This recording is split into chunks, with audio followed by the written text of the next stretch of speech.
ತೀವ್ರ ಕುತೂಹಲ ಕೆರಳಿಸಿರುವಂತಹ ಲೋಕಸಮರದ ಮೊದಲ ಹಂತದ ಚುನಾವಣೆಗೆ 27 ದಿನ ಬಾಕಿ ಇದೆ. ಈ ಬೆನ್ನಲ್ಲೇ ರಾಜ್ಯ ರಾಜಕಾರಣದಲ್ಲಿ ಮಿಂಚಿನ ಬೆಳವಣಿಗೆಗಳಾಗ್ತಾ ಇದೆ.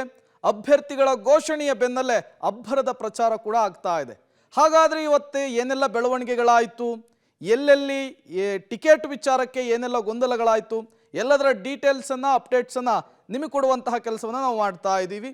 ಇವತ್ತು ಕರಾವಳಿ ಭಾಗದಲ್ಲಿ ಟಿಕೆಟ್ ವಿಚಾರಕ್ಕೆ ಕಾರ್ಯಕರ್ತರ ನಡುವೆ ಒಂದು ರೀತಿಯ ಗೊಂದಲದ ವಾತಾವರಣ ನಿರ್ಮಾಣವಾಗಿತ್ತು. ಮಂಗಳೂರು ಕಾಂಗ್ರೆಸ್ ಸಮಾವೇಶದಲ್ಲಿ ಭಿನ್ನಮತ ಸ್ಫೋಟವಾಗಿತ್ತು. ಕಡಬಾದಲ್ಲಿ ಕಾಂಗ್ರೆಸ್ ನಾಯಕರ ನಡುವೆ ಕಿತ್ತಾಟ ಆಗಿದೆ, ನೂಕುನುಗ್ಗಲುಂಟಾಗಿದೆ. ಸಭೆಯಿಂದ ಹೊರ ನಡೆದಿದ್ದಾರೆ ಮುಸ್ಲಿಂ ಮುಖಂಡರು. ಕಡಬಾದಲ್ಲಿ ರಾಜಕೀಯ ಪ್ರಮುಖರು ಅಲ್ಪಸಂಖ್ಯಾತರ ಕಡೆಗಣನೆ ಆಗ್ತಾ ಇದೆ ಎನ್ನುವಂತಹ ಆರೋಪ. ವಿನಯ್ ಕುಮಾರ್ ಸೊರಕೆ ದಕ್ಷಿಣ ಕನ್ನಡದ ಅಭ್ಯರ್ಥಿ ಪದ್ಮರಾಜ್ ಮುಂದೆಯೇ ಗಲಾಟೆ ಆಗಿಬಿಟ್ಟಿದೆ. ನೋಡಿ, ಈ ಬಾರಿ ದಕ್ಷಿಣ ಕನ್ನಡದಿಂದ ಕಾಂಗ್ರೆಸ್ ಅಭ್ಯರ್ಥಿಯಾಗಿ ಬಿಲ್ಲವ ಸಮುದಾಯದ ಪದ್ಮರಾಜ್ ಅವರಿಗೆ ಅವಕಾಶವನ್ನು ಕಲ್ಪಿಸಿಕೊಡಲಾಗಿದೆ. ಅಲ್ಪಸಂಖ್ಯಾತರನ್ನ ಕಡೆಗಣಿಸಲಾಗ್ತಾ ಇದೆ ಅನ್ನುವಂತಹ ವಿಚಾರಕ್ಕೆ ಕಾರ್ಯಕರ್ತರ ನಡುವೆ ಕಿತ್ತಾಟ ಆಗಿರುವಂತಹದ್ದು ಕಡಬಾದಲ್ಲಿ.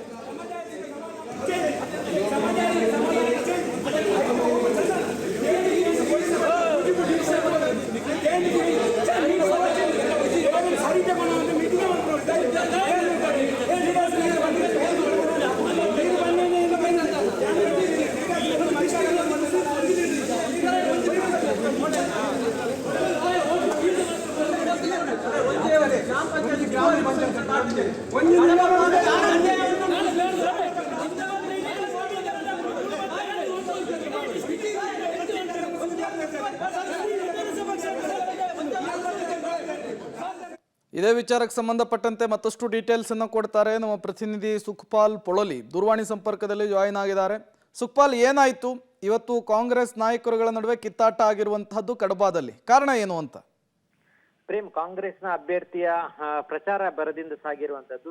ಜಿಲ್ಲೆಯ ಹಲವು ಕಡೆಗಳಲ್ಲಿ ಕಾಂಗ್ರೆಸ್ನ ಕಾರ್ಯಕರ್ತರ ಸಮಾವೇಶ ನಡೀತಾ ಇದೆ. ಇವತ್ತು ಕಡಬದಲ್ಲಿ ಕಾಂಗ್ರೆಸ್ ಕಾರ್ಯಕರ್ತರ ಸಮಾವೇಶ ಇತ್ತು. ಈ ಸಮಾವೇಶದಲ್ಲಿ ಮುಸ್ಲಿಂ ಮುಖಂಡರುಗಳನ್ನ ವೇದಿಕೆಗೆ ಆಹ್ವಾನಿಸಿಲ್ಲ ಅನ್ನುವಂತ ಆರೋಪ ಕಾರ್ಯಕರ್ತರಲ್ಲಿತ್ತು. ಯಾಕಂತ ಹೇಳಿದ್ರೆ ಕಾಂಗ್ರೆಸ್ಗೆ ಪ್ರಮುಖವಾಗಿ ಇರುವಂತದ್ದೇ ಮುಸ್ಲಿಂ ಮತಗಳು ಈ ಭಾಗದಲ್ಲಿ. ಹಾಗಾಗಿ ಮುಸ್ಲಿಮರನ್ನ ಕಡೆಗಣಿಸ್ತಾ ಇದ್ದಾರೆ. ಇದು ಕಾಂಗ್ರೆಸ್ಸಿನ ಸ್ಥಳೀಯ ಮುಖಂಡರು, ಅಂದ್ರೆ ಕಡಬದ ಸ್ಥಳೀಯ ಮುಖಂಡರು ಇವರನ್ನ, ಇಲ್ಲಿನ ಮುಸ್ಲಿಮರನ್ನ ರಾಜಕೀಯವಾಗಿ ಕಡೆಗಣಿಸ್ತಾ ಇದ್ದಾರೆ. ಹಾಗಾಗಿ ಈ ಒಂದು ಆರೋಪವನ್ನು ಇಟ್ಕೊಂಡು ಮಾತಿನ ಚಕಮಕಿ ನಡೆದಿರುವಂತದ್ದು. ಬಳಿಕ ಅಲ್ಲಿರುವಂತಹ ಪದ್ಮರಾಜ ರಾಮಯ್ಯ ಅಭ್ಯರ್ಥಿ ಆಗಿರ್ಬೋದು ಅಥವಾ ವಿನಯ್ ಕುಮಾರ್ ಸೊರಕೆ ಆಗಿರ್ಬೋದು, ಎಲ್ಲ ಮುಖಂಡರ ಮುಂಭಾಗದಲ್ಲಿ ಈ ರೀತಿಯಾದಂತಹ ಕಿತ್ತಾಟಗಳು ನಡೆದಿರುವಂತದ್ದು. Prem, okay, thank you Sukhpal ತಮ್ಮೆಲ್ಲ ಮಾಹಿತಿಗಾಗಿ.